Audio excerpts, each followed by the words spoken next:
And we're back. I'm Professor Scott Plum with the Minnesota Sales Institute. With me is Bill Hellkamp of Reach Development Systems. So you think you want to be a salesperson, but do you have what it takes? And can you overcome some of the challenges that have thwarted others who thought they wanted a career in sales as well? So think big, think positive, and never show any sign of weakness, as Scott and I discuss Should You Be in Sales? And much more on episode 451 of the Get in the Door podcast.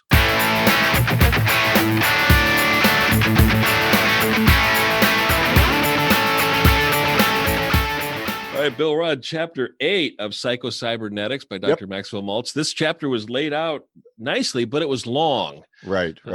And they use the SUCCESS acronym, which this is not, the only organization or book that I've seen the SUCCESS acronym used. And I think if we wanted to be a salesperson or wanted to do a presentation, we could pick a word and then create a word for each letter in that word, and that can be our theme. Yeah, we do that all the time in training. Yep. Yeah.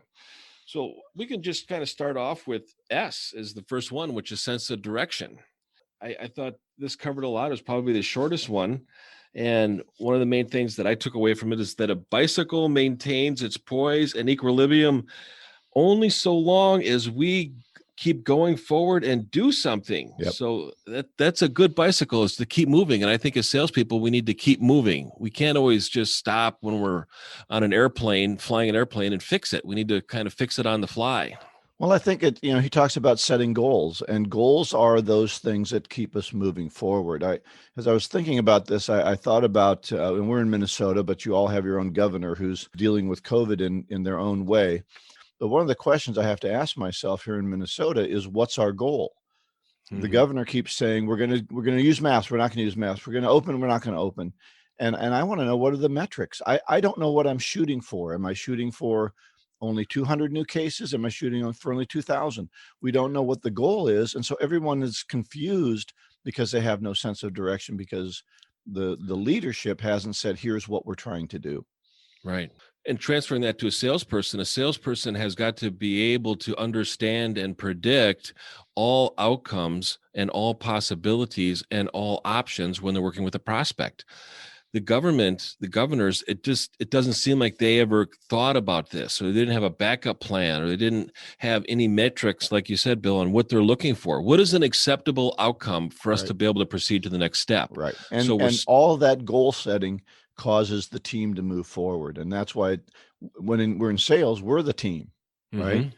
We are our own team. We're our own business. Set some goals about what you want to do, and then whether you're moving forward or whether you're sitting still. Right. The next one is U, for understanding. The author defines understanding depends upon good communication. We should remember that what we said in the early chapters, no one reacts to things as they are, but to his own mental image, his and her mental image. What do we perceive it? How do we perceive it?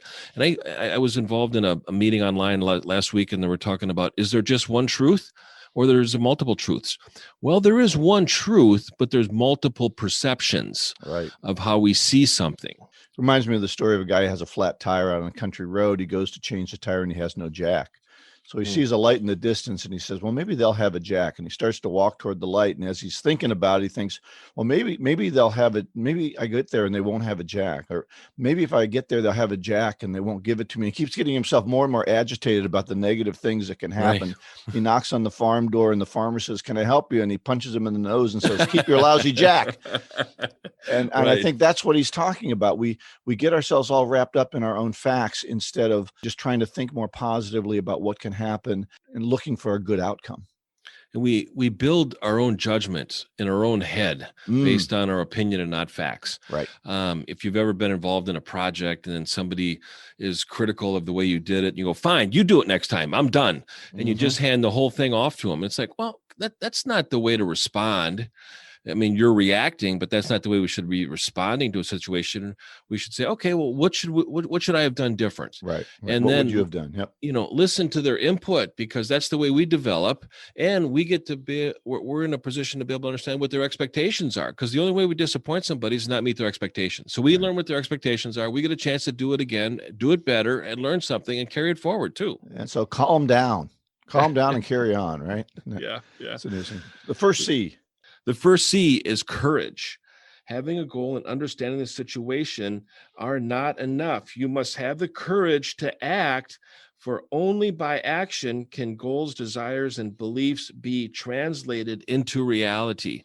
I remember a speaker I listened to once. He hated to make phone calls, and the way he would get himself started, he'd go da da da da da da da, and he'd just kind of get himself going. And sometimes that's what we have to do when there's something we don't want to do. Is we can't be timid about it and kind of, well, I'll think about it and I'll try it later, and it's just jump into the cold water and get going. Right, and just do it. Action is going to be able to give you an outcome. Without action, there's no outcome. And without debriefing action, we don't learn and develop what we can do different and improve in the process. And action cures fear. Yeah. The second C is charity. Yeah. So he really got into his faith life a little bit with this one, talking about how people are intrinsically important because they are a child of God. He mentioned that numerous times in this chapter. Times. Yeah. Which was nice to see that his position is grounded in faith. One thing that I highlight is that you will develop a better and more adequate self-image when you begin to feel that other people are more worthy. And when we do something for another person, it seems like we feel better about ourselves. Mm-hmm. And I think this is a form of selfishness too, which I don't think a lot of people really think about. Charity is being a sense of being selfish, but we're being selfish in our charity because we feel better after we do something for somebody else. I think that's always the other side of charity. We do it because it's right, but then we also get a good feeling from it.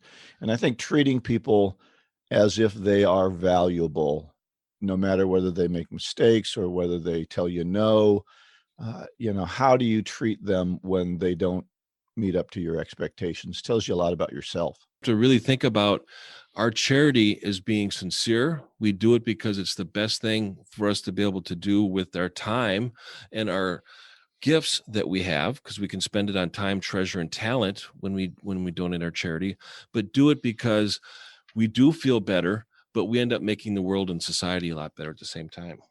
The first E, the only E, it's esteem. The E. Yeah. It says, at last, the fearful unbelief is unbelief in yourself. Yeah. And being able to have that self-esteem. And I think one thing the book reiterated numerous times is that we cannot outperform a negative self-image. And we'll talk about self-image, but self-esteem is also part of that. Well, the one thing I took out of that is you've got to quit comparing your worst with the best of others. Mm-hmm. I think we do that all the time. We see somebody, we admire them. We admire them often for the things that we can't do. And then our esteem goes down because we think, well, I couldn't be that person. You don't have to be that person. You have to be good at what you're good at, keep focusing on your strengths, and place value in your own abilities. Right. One thing I really liked in this chapter is the line, the typewriter cannot spell. Well, it's really now. Yeah. Well, he wrote this before spell check. Right. You can. But on my phone, it always makes mistakes when it tries to. Geez. Yeah. It's not smart at all. No. All right. The first S. I know you were going for firsts. So Yeah. Number 6, self-confidence. Confidence is built upon an experience of success. Mm-hmm. And I think one thing that the author really mentioned and reiterated is to go back and look at your past successes and know that you've achieved success. You've delivered the outcome that is expected of you, or you won something that you deserve to win because you contributed and you prepared, and then transfer that success into other activities. That's the key. And I think that not enough people do that transference. They think, okay, well, I was good at baseball. Okay, Well, why were you good at baseball? Well, I practiced really hard. Okay, that ability to practice, that's the transferable thing. Not that you can hit a ball. The transfer is what you did to achieve in that area. So think about what your skills are, what your strengths are. And then he really talks about replaying the proper videos. And I think that is so true. Quit replaying the videos of your failures. Replay the ones of your successes. Sometimes it's great to write that down. Testimonial letters. I love testimonial letters, recommendations, nice words from clients after you finish a project or sell something. That really helps a lot. And the last one is number 7 is self-acceptance. What does that mean? Why is that different from self-confidence and esteem? No real success or genuine happiness is possible until a person gains some degree of self-acceptance. And changing our self-image does not mean changing yourself or improving yourself, but changing your own mental picture, your own estimate, conception, and realization of that self. We are so deluded about ourselves, I think, both negatively and positively. I think what's really can be a valuable tool for people with your family, with those close to you, maybe some close coworkers, maybe your boss, is to do a 360-degree assessment and find out. I think you'll be surprised at how many strengths you have that you don't even recognize. You may have some shortcomings you have to deal with, but a 360 will generally surprise you more in the things that people admire about you that you didn't know. I think we always need to keep in mind that we need to concentrate on our strengths and manage our weaknesses. There are some gifts that we have that we can lead with, and we want to make sure that our weaknesses do not create a liability. So we want to be able to manage our weaknesses to a level of adequacy so that they do not take any points away from our outcome or our reputation. Right. If I've got a short fuse, I could be the greatest guy in the world, but if people see me as a hothead, I've got to manage that. So I think that's really the conundrum of all training is, do I focus on strengths or weaknesses? And what you're saying is, a little of both. Improve your strengths, but also don't be crippled by things that might be challenging you. Right. This is a good chapter. I really like this chapter, the way it sums up. Looking forward to reading more. I want to just make an announcement. Our next book, so it gives you some time to get it. Our next book will be Let's Get Real or Let's Not Play by Mahan Khalsa. And Scott, you've read this book. I have not read it. I have it. I'm looking forward to reading it, but your assessment. It is a very detailed book. If you have a complex sales process, it is going to be able to fill in a lot of blanks. I have a lot of blanks. There's a lot of content in this book. It's very well written, but this is a very detailed book, and it's a good reference manual, I think, too. All right. Looking forward to that. So our anniversary show is coming up. I kind of tipped my hand a little bit to that earlier. Episode 453, which will be released on or before April 5th, is our 1-year anniversary. Yep. And Bill and I have been... April Fool's Day was our first. So if this has all just been one big joke to you, that's kind of appropriate. Hopefully they've got a few laughs out of the podcast, but Bill and I have been at it for every week. So we started at 401 and now we're at 453, which is doing it every week for a year. And we're grateful for you listening. I'd like that too. I'd like spring breaks, but we're not taking one right now. We might do it later on, but we've got an anniversary show. And on that segment, we're going to talk about how sales has evolved from our perspectives, each in the experience that we have. And we're going to be able to share that with you. And then we've got a real special guest coming up too, that we might talk about a little bit later in the show. This segment has been brought to you by the Jumpstart Sales Coaching Program, presented by the host of Get in the Door podcast. Business is heating up, and now is the time to get back on the selling track. While others wait for the market to improve, prospects and opportunities await you now. Perhaps you want to be more productive on your prospecting, or you'd like to increase your closing percentage. Maybe having meetings online is not as comfortable as being in person. Sales reps are telling us they need some honest accountability and skill development to rise above the competition. Whatever your reason, this is the perfect time to engage with an experienced sales coach. That is why the host of Get in the Door podcast, Professor Scott Plum and Bill Hellkamp, have developed the Jumpstart Sales Coaching Program. For only $495, you can receive personal coaching from the same sales professionals you enjoy on this podcast. It all starts with a discussion to give us your insights into your specific goals, challenges, needs, and motivation. After your 1-hour online session to jumpstart your coaching process, you will receive 5 more half-hour individual coaching sessions to enable you to make improvements over time and create new habits. Most salespeople make their money back with just one sale. Go to getinthedoorpodcast.com to contact Bill or Scott about the Jumpstart Sales Coaching Program. Do you believe you deserve better results? Now is the time to invest in yourself and invest in your future.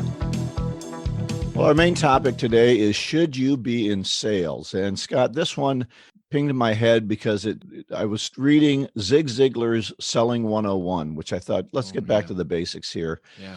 And Zig is always a good resource. And he starts it out by saying, here's all the challenges you're going to face in sales. You ready for it? Are you ready for what's going to happen? So I thought I'd start with that. Good. See how good you are at taking some of the challenges. So the number one challenge I think you're going to face that you have to deal with is rejection. Not everyone's going to want to talk to you, and not everyone's going to want to buy from you. Right. We can't take it personally.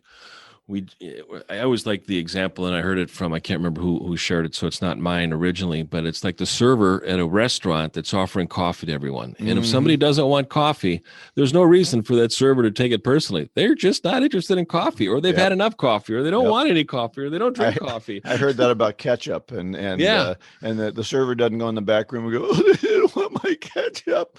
It's like, no, they just don't use ketchup, baby. Let's move on. So So find somebody that drinks coffee and uses ketchup. Here's the good news and bad news. Number 2, paid for what you produce. That's the good news or the bad news, right? If you paid for what you produce, some people have never been paid for what they produce. They've been hiding, in the back room of the office and hoping no one catches them. And if you're that kind of person, don't go into sales because you are going to get exposed. Yeah, this is the reason I got into sales, Bill. But I was very young when I got into sales, and I said, I want to get paid what I'm worth. Oh, that's a bad thing to want sometimes. And then I didn't do anything, and I got paid exactly what I was worth because I didn't do anything. But you wanted to get paid on your potential. I think that's what a lot of people want to get paid on is their potential, and you need to get paid on your production, and that's what they do in sales. Number 3, prospects will mislead you. You might get lied to once in a while. We'll think about it. We're really interested in you, and what yours? You're just going to give them some information that you can use elsewhere. I can really tell you learn a lot about your product or service. Thanks for coming in. You give us a lot to think about. We'll get back to you soon. How many times have I heard that before? No, thanks. I'm just looking. Yeah. All right. So they're going to lie to you once in a while. Number 4, unrealistic sales goals. Your sales manager will tell you, well, we need 20% more sales and give you no tools to do that. Great. Yeah. You've been doing it wrong for the last year, and we want you to do it right now. That's right. You've been working 20% less than we expected. And this year we're not going to raise the prices or anything. We're just going to want you to do 20% more work. Right. But we haven't given you any direction or coaching. Nope. We put the goal out there for you. Now you won't fall over. So I got a tea time. Of course, you don't believe it, so you won't even buy into it, but that's all right. That's never happened before. Number 5, losing a big sale you worked hard to win. Disappointment. Yeah, you can't lose something you don't have. Well, but I think you think you are, everything looks good.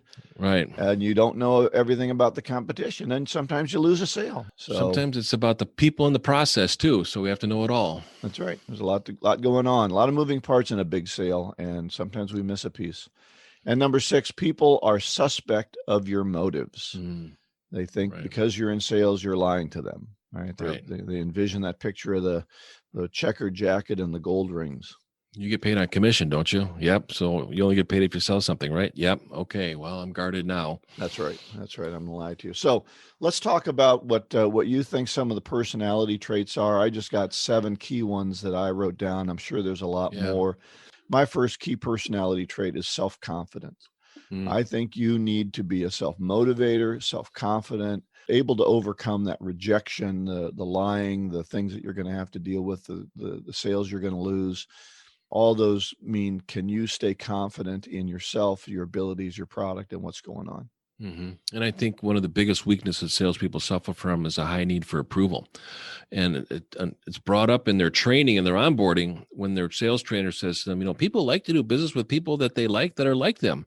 Well, if we stop it being liked and not earn their respect, it's going to be tough for us to be able to build on our confidence and do things that might upset them. I think it's better to say they seldom buy from people they hate, but they will buy from somebody that they admire.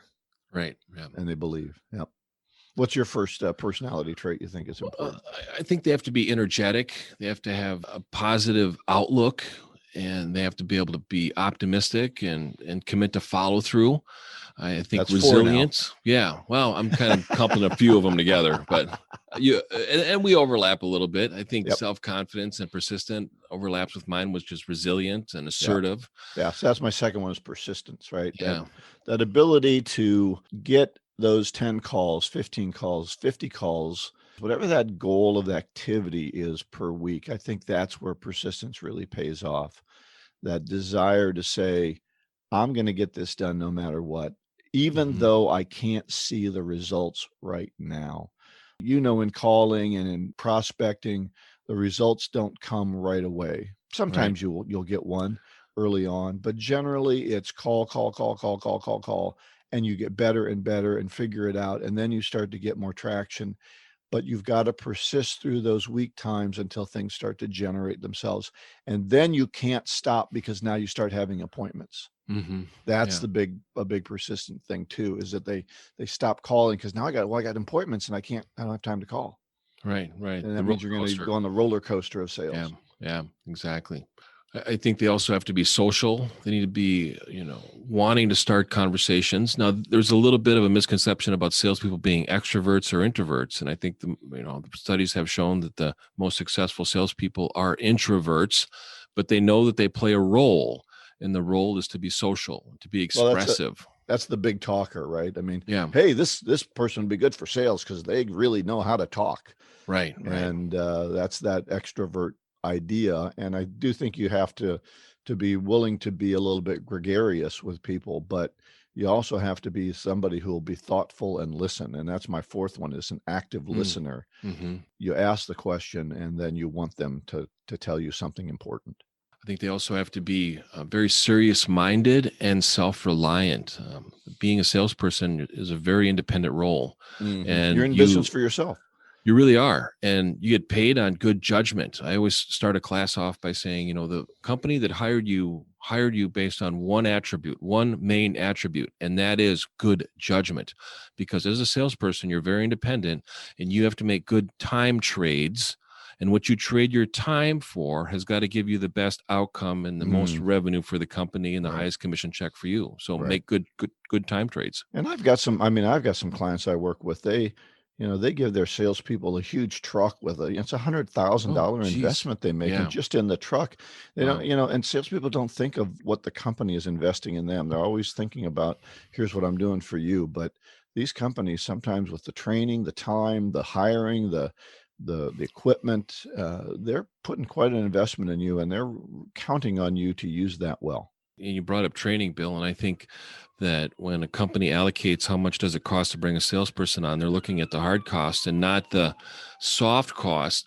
And the biggest cost of hiring a salesperson and not training them and giving them the tools and resources is lost opportunities. If you think about every day, how many sales did they not capture because they weren't trained? Right. And sometimes management never looks at that cost and that expense to the organization when they don't invest in training. My fifth one is forthright, and that means honest, not honest to a fault, but honest in the way that you deal with people, upright, believing in them, believing in your product, and putting that forthrightness, that honesty forward to always be truthful to your customer. I mean, I hear about the salesperson who just tells a little fib about when it's going to come because the customer needs it in a certain day and it doesn't come that day. Man, you're just causing more trouble than you're helping.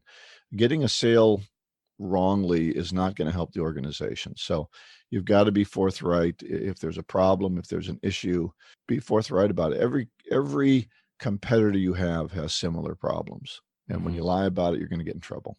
What's another one of yours?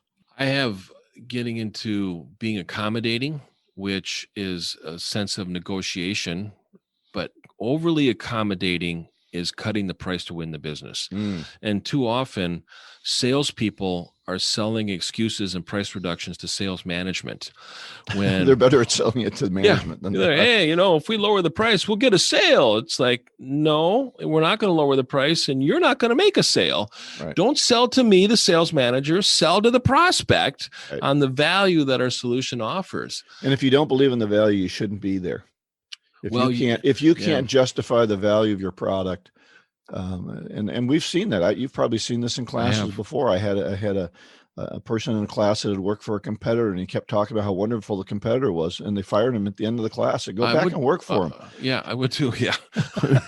If you don't buy it, how can you sell it? Yeah, that's right. And it's going to be very difficult for them. But they have to understand the value that they offer. And that's the problem, is that too often the training and the onboarding talks so much about the solution. It doesn't talk about the problem the solution solves and the impact and the value of the solution. Yeah, they get into the benefit to the features and not into the benefits. So. Right, exactly. And then my last one is a creative problem solver, which really ties into what the benefit they're going to get from it, but also that challenger sale that we talked about in one of our books. This is one of the things I think you have to bring to the sale now that maybe you didn't as much in the past. You really have to be a creative problem solver and bring new information into the sales venue with the client. Right. So if you do all this, I think the thing we need to talk about is the rewards you can enjoy. And that's really what we do this for. There are salespeople that have very high incomes. They can make in the high six figures. Some salespeople can make in the seven figures if they're working for the right organization and selling the right thing. I think some of the motivation that you have to have is a high desire for achievement, committed to becoming an expert in your field, in your product or your service, and work for a company where there's not necessarily a lot of stability without generating income. And too often salespeople get too comfortable with a high salary and they go, well, I can live on the salary. I don't need to sell anything. Right. That's not a successful outcome. But one thing, and I think there's a misconception that salespeople are motivated by money. And I think that's kind of a false motivation, because if a salesperson is motivated by money, they're going to sell based on money. They're going to take shortcuts to generate the most amount of money, and they're going to leave the current employer to make more money. When more money comes through committing to achievement, committing to an expertise, and with that, it's the end product, right? Right. The high income is the end product of doing everything right. Exactly. No shortcuts. I mean, working with a client right now that wants to do everything by their financials. I said, your financials are a lagging indicator. Everything you do to create we have to look at our financials. Financials will come if you're doing everything else right. So same with sales. Sales will come if you're doing the things right. Right. I think the other thing is that's really nice as a reward for selling, being a good salesperson, is that ability to always find a position. Too often, and we've seen this before, there can be jealousies. You're making more than your general manager because you're in sales, so they cut your territory or change your and you just say goodbye. I'll go find another position. If you don't value the sales position, then I'll go find somebody who does. And the best companies, they're like, I'm looking for salespeople who are happy making a lot of money. So I think it boils down into two categories. Either you love selling or you love what you sell. All right. Well, I do have a resource for this, one of my 2-minute selling tips called By the Numbers, and it just talks about what you really have to do to be successful in selling. This segment of the Get in the Door podcast is brought to you by The Art of Prospecting, Your Guide to Getting in the Door by Steve Kloida. Steve Kloida was known internationally for increasing salespeople's ability to make solid appointments with qualified prospects. You too can learn this essential skill by ordering a copy of his superb book, The Art of Prospecting, Your Guide to Getting in the Door. In this book, Steve shares the top strategies and tactics he has developed, implemented, and personally tested with more than 1 million sales and prospecting calls. You can get his book on the website, theprospectingexpert.com. In addition, check out his other great online resources. Instant Sales Coaching, which will guide you through 5 online success modules. A guided prospecting process entitled Call Reluctance Transformer, and the Magnetic Selling Strategies Workbook, a detailed step-by-step guide to increasing your sales. Get any of these valuable resources at theprospectingexpert.com. Our golden nugget today is from one of my favorite philosophers, Socrates. Socrates. So I know you were expecting Plato. Our listeners were expecting Plato. Thanks for listening. Thanks for expecting that. Plato studied under Socrates, and Plato wrote a lot of things that Socrates said. So the Socrates quote today is, I cannot teach anybody anything. I can only make them think. And I think that is our role as a salesperson, is to work with, not help, but work with our prospects to help them. think differently, to think I want differently. to help them get better. And you can, Bill. And with thinking differently, they're going to have a Remember, Scott's saying process. he can't teach anything to anybody. That's right. I can only make you think. Well, think see, about now it. I got to disagree with that. Okay. I do think we can teach things to people that cause them to think. Now, the Socratic method is he's talking about, he's talking about human nature, and I don't think he's talking about science and more factual items. But I think our whole society is built on teaching new things to people. I mean, I can't think my way into becoming a nuclear scientist. I don't have enough background. I don't have enough going on. I would need somebody to actually teach me what goes on so I could then start to think about being a nuclear scientist. And this is what I think about coaching. When I deal with coaching clients, sometimes I read these books on coaching and they say, just be Socratic, just ask questions. Well, that's good, but if the guy doesn't know how to make phone calls, it's going to be a long process for him to discover a script that's going to work for making phone calls. It's a heck of a lot easier if I help him take a script and then make him think about it and make it work. So I think things can go much faster if we teach some, but also we don't expect somebody to not think. We have to think about, how can I make this work better for myself? Well, success is going to come in the application and the action of the knowledge, just not the knowledge. Right. There are a lot of smart people in this world that are not successful because they don't take action. Right. They don't do anything with their knowledge. Right. And I do want people to think. So I do agree with that part of it.